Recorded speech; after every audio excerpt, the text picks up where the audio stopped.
Saya merasakan satu renungan yang mendalam dari mulai rentetan gempa yang terjadi di Cianjur, kemudian ke Garut, kemudian setelah itu geser bahkan ke wilayah Jawa bagian timur, di Sukabumi, kemudian Semeru mulai, dan beberapa yang lainnya mulai tergerak.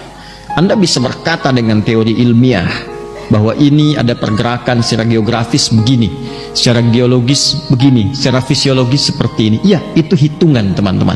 Tapi semua ilmu itu ketika dipelajari sejatinya adalah untuk mengantarkan kita lebih dekat hubungannya dengan Allah Subhanahu wa Ta'ala. Dan desain kebangsaan kita, sila pertamanya ketuhanan yang Maha Esa.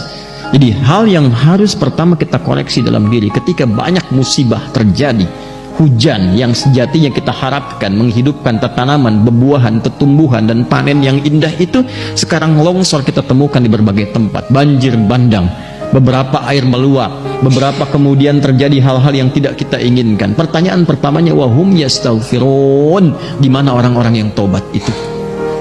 Jadi saya ingin mengajak, ayo kita posisikan, karena saya belum melihat ada yang menyeru sampai dengan hari ini ada orang yang ngajak tobat. Di mana imannya kita? Kaidah pertama bagi insan beriman itu ketika muncul musibah, maka imannya akan tergerak untuk mendekatkan dirinya kepada Allah. Dan skema pertama dalam Quran itu istighfar. Wa ma kana Allahu mu'adzibahum wa hum yastaghfirun. Mudah-mudahan pengingat ini tidak menjadi hukuman. Coba dikoreksi. Mungkin ada perilaku sekarang ini yang betul-betul harus dievaluasi. Bukan hanya di tempat-tempat yang Allah ujikan dengan musibah itu.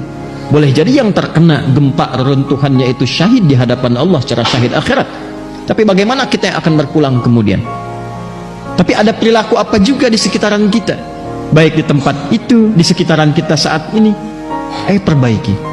Boleh jadi ada perilaku-perilaku yang tidak disenangi oleh Allah Subhanahu wa Ta'ala, alih-alih yang semua potensi kebaikan bisa kita dapatkan di wilayah negeri yang makmur ini, tapi belum kita rasakan kenikmatan keseluruhannya itu. Maka saya ingin mengajak membuka pertemuan kita di malam ini, perbanyak taubat pada Allah Subhanahu wa Ta'ala, perbanyak istighfar, perbanyak istighfar, perbanyak istighfar, yang mudah-mudahan dengan itu mengembalikan suasana hati kita lebih dekat dengan Allah Subhanahu wa Ta'ala, dan dengan itu rahmat Allah kembali diturunkan kepada kita untuk meraih berkahnya.